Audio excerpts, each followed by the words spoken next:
ఒక్కసారి కొమ్మూరి గోల్డ్ కి కాల్ చేయండి. తాకట్లో ఉన్న మీ బంగారాన్ని విడిపించి మార్కెట్ ప్రైస్ కి వాళ్ళు కొనుక్కుని మిగతా డబ్బులు మీకు ఇచ్చేస్తారు. నమస్తే, వెల్కమ్ టు అవర్ ఛానల్. మనతో పాటు ఉన్నారు కేఎస్ఆర్ గారు. గురుగారు నమస్తే. నమస్తే అమ్మా. గురుగారు, మీనరాశిలో నుంచి మేషరాశిలోకి శుక్రుడు మారబోతున్నాడు. అంటే ఈ మార్పు వల్ల ఏ రాశుల వారికైనా అదృష్ట యోగం పట్టబోతుందంటారా? తప్పకుండా మనం తెలుసుకుందాం. మీరు చెప్పినట్టు శుక్రవారం నాడు ఈయన మారుతూ ఉంటాం. మరి శుక్రుడు యొక్క అంటే ఆయన యొక్క వారమే శుక్రవారం. అనుకోకుండా ఆయన మరి శుక్రవారం నుంచి ఆ రకంగా పరివర్తన, అంటే ఏదైతే మీనం నుంచి మేషంలోకి రావటం అనేది ఉంది. అయితే మీనంలో ఉన్నప్పుడు ఏంటంటే శుక్రుడికి అది ఊర్చస్థితి. అక్కడ ఊర్చస్థితి నుంచి ఇప్పుడు మామూలు దిగువ స్థితికి రావటం అనేది ఉంది. అయినప్పటికీ కూడా ప్రతి ఒక్క గ్రహ సంచారం వల్ల ఎవరికో ఒకరికి కొంతవరకు మేలు జరగటం, మరి ఎవరికైనా అక్కడక్కడ కొంత వ్యతిరేక ఫలాలు లభించడం అనేది ఉంటుంది.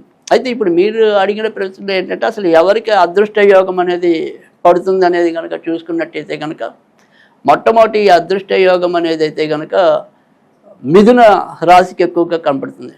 ఎందుకంటే మిథున రాశికి శుక్రుడు లాభస్థానంలో సంచరించడం అనేది జరుగుతుంది. అందుకని మిథున రాశి లేదా లగ్నానికి ఈయన సంతాన కారకుడు కూడా. అంటే ఆ మిథున రాశి లేదా లగ్న జాతకులకి ఖచ్చితంగా సంతానాభివృద్ధి ఉంటుంది. సంతానపరమైన శుభ వార్తలు వినటం కానీ శుభ కార్యక్రమాలు నిశ్చయం అవటం కానీ జరుగుతుంది. తర్వాత ముఖ్యంగా ఇదే మిథున రాశి లేదా లగ్నం వాళ్ళకి పంచమాధిపతి కూడా. అంటే మన యొక్క జ్ఞానానికి, తర్వాత మరి ఈ సినిమా యాక్టర్లు ఉంటారు కదా, నటులు, అలాంటి వాళ్ళకి కూడా శుక్రుడు కారకుడు అయ్యుండి లాభంలో సంచరించడం వల్ల ఎవరైతే మిథున రాశిలో కానీ మిథున లగ్నంలో పుట్టిన సినిమా పరిశ్రమకి చెందిన వాళ్ళు ఎవరైనా ఉంటే కనుక ఖచ్చితంగా వాళ్ళకి మంచి అవకాశాలు, అంటే ఇప్పటిదాకా మీకు ఇస్తామని తిప్పిన వాళ్ళు ఇప్పుడు మనకి రూఢీపరచడానికి, కాయపరచడానికి అవకాశాలు చాలా ఎక్కువ ఉంటాయి. కనుక సినీ రంగంలో ఉన్న వాళ్ళకి మంచిది. ఆడవాళ్ళకి సంబంధించిన వస్తువులు అమ్మే వాళ్ళకి, లేదా బ్యూటీ పార్లర్ వాళ్ళకి, టైలరింగ్ వాళ్ళకి, ఇలాంటి వాళ్ళందరికీ కూడా ఇప్పుడు మంచి యోగం పడుతుంది. కనుక మిథున రాశిలో ఎవరైనా జన్మించి ఈ రంగాల్లో ఉన్న వాళ్ళు అయితే కనుక తప్పకుండా చాలా మంచి ఫలితాలు రావటం అనేది ఉంటుంది. తర్వాత ఎవరైతే ఇంటీరియర్ డెకరేషన్కి సంబంధించిన దాంట్లో ఉంటే కనుక వాళ్ళకు కూడా మంచి అవకాశాలు వెతుక్కుంటూ రావటం అనేది కూడా జరుగుతుంది. ఆర్థికంగా ఖర్చు ఉన్నప్పటికీ కూడా ఖర్చుతో పాటు మంచి మంచి శుభ కార్యక్రమాలు జరిగే అవకాశాలు కూడా, అంటే ఏదైనా సరే వస్తువులు కొనుగోలు చేయటం, తర్వాత ఇప్పటిదాకా మన ఇంటికి తగ్గిన సౌకర్యాలు ఏమైనా ఉంటే ఆ సౌకర్యాలు పెంచుకోవటం. కనుక మొట్టమొదటి అదృష్ట రాశి ఏది అంటే కనుక మిథున రాశి అని చెప్పాలి. మిథునానికి చక్కటి లాభస్థానంలోకి శుక్రుడు రావటం, పైగా మిథున రాశికి యోగ కారకుడు కూడా శుక్రుడు. అలాంటి శుక్రుడు ఆ లాభంలో సంచరించడం వల్ల వాళ్ళకి మరింత మేలు జరగడానికి కూడా అవకాశాలు ఎక్కువగా కనిపిస్తున్నాయి. ఇక తర్వాత ఎవరికి ఇంకా ఎక్కువ అంటే మొట్టమొదటి అదృష్టం అయితే మటుకు మిథునమే. ఆ తర్వాత ఆ స్థాయి అదృష్టం మరి ఎవరికి ఉంటుంది అంటే రెండో స్థానంలో, ద్వితీయ స్థానం. సో ఆ ద్వితీయ స్థానంలోకి వచ్చేప్పటికి ఏంటంటే అది కర్కాటక రాశి. సో కర్కాటక రాశి వారికి కూడా రాజ్యస్థానంలోకి శుక్రుడు రావటం అనేది అయితే ఉంటుంది. కనుక వృత్తి ఉద్యోగాల్లో వీళ్ళకి గౌరవ మర్యాదలు పెరగటం అనేది కానీ, వీరి యొక్క స్థానం సుస్థిరం అవటం అని, అంటే ఇప్పటిదాకా మనకి ఏదైనా సరే తాత్కాలికంగా తీసుకోవటం, కాంట్రాక్ట్ బేస్లో తీసుకోవటం, అక్కడి నుంచి వీళ్ళకి ప్రమోషన్ అంటే పర్మనెంట్ చేయటం అవకాశాలు ఎక్కువ ఉంటాయి. కనుక ఉద్యోగపరంగా వాళ్ళకి ఏదైనా సరే సంశయాత్మకంగా ఉన్న భావన ఏమైనా ఉంటే కనుక అది తొలగే అవకాశాలు కూడా చాలా ఎక్కువ ఉంటాయి. అంతేకాకుండా ఎవరైనా సరే ఉద్యోగపరంగా కొద్దిగా మరింత మంచి మార్పుల కోసం చూసినట్టయితే, అంటే ఉన్న చోటే కాదు ఇంకెక్కడికైనా మనం మారి మరింత మంచిని పొందుదామని ఆశపడే వాళ్ళకి కూడా మంచి జరగటం అనేది ఉంటుంది. పైగా తండ్రి గారి గౌరవ మర్యాదలు పెరిగే అవకాశాలు కూడా ఎక్కువ ఉంటాయి. తండ్రి వల్ల కొన్ని శుభాలు జరిగే పరిస్థితి కూడా ఎక్కువగా కనిపిస్తుంది. ఏదైనా సరే విదేశాలకు వెళ్ళాలనుకుంటే కనుక సాధ్యమవుతుంది. కనుక కర్కాటక రాశి అనేది రెండో రాశి, వీళ్ళకి కూడా అదృష్టం మరింత ఎక్కువ పట్టడం అనేది అయితే జరుగుతుంది. ఇక తర్వాత వచ్చేప్పటికీ మకరం. సో మకరం రాశికి వచ్చేప్పటికి ఏంటంటే తృతీయ స్థానంలో శుక్రుడు సంచరించడం అనేది అయితే ఉంటుంది.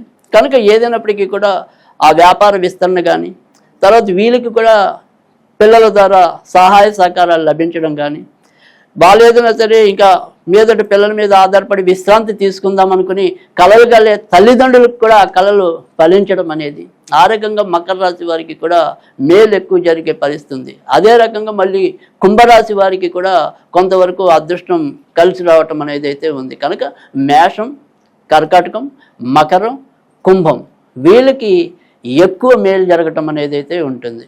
ఇక జాగ్రత్త పడాల్సిన వాళ్ళలో అయితే కనుక కన్యారాశి వాళ్ళకి అష్టమంలో శుక్రుడు సంచరించడం అనేది ఉంటుంది. కనుక ఎక్కువ జాగ్రత్త తీసుకోవాల్సిందైతే కనుక కన్యారాశి వాళ్ళు తీసుకోవాలి. ఎందుకు తీసుకోవాలి అంటే కనుక ఇక్కడ ఏదైతే అతిమూత్రం లేదా ఇన్ఫెక్షన్స్ ఇలాంటివి ఏవైతే రోగాలు ఉంటాయో అలాంటివి హఠాత్తుగా రావడానికి ఉంటాయి.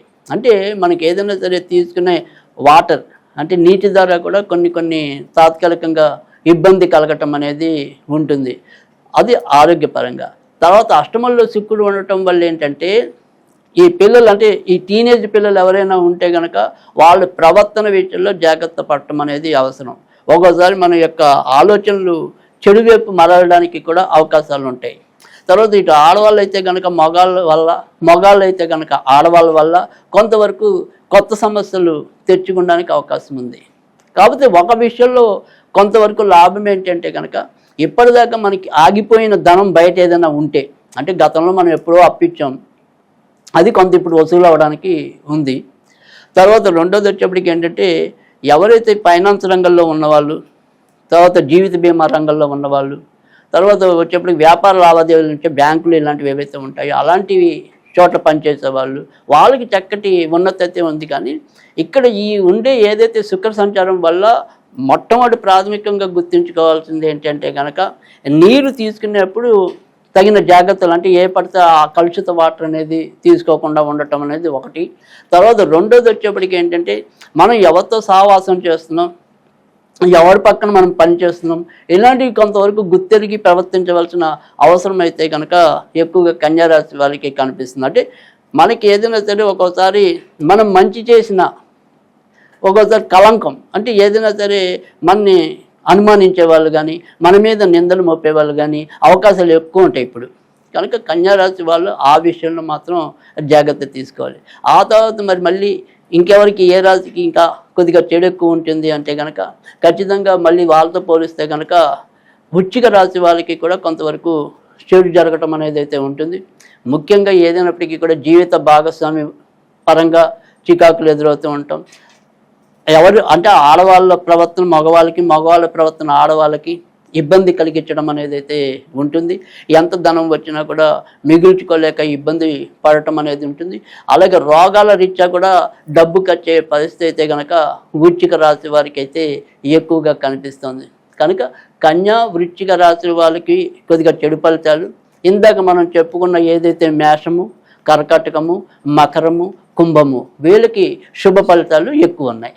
ఇక మిగతా వాళ్ళందరికీ కూడా న్యూట్రల్ ఉంటుంది, అంటే మరీ ఎక్కువ చెడు కాదు, మరీ ఎక్కువ మంచి కాకుండా ఉన్నంతలో అలా సాఫీగా సాగిపోవటం అనేది మిగతా రాశులకు ఉంటుంది. చూసాం కదా శుక్రుడు మార్పుతో ఎలాంటి ఏ రాశుల వారికి ఎలాంటి మార్పులు జరగబోతున్నాయో చూసాం కదా. మరో ఎపిసోడ్లో మళ్ళీ కలుసుకుందాం. అంతవరకు సెలవు.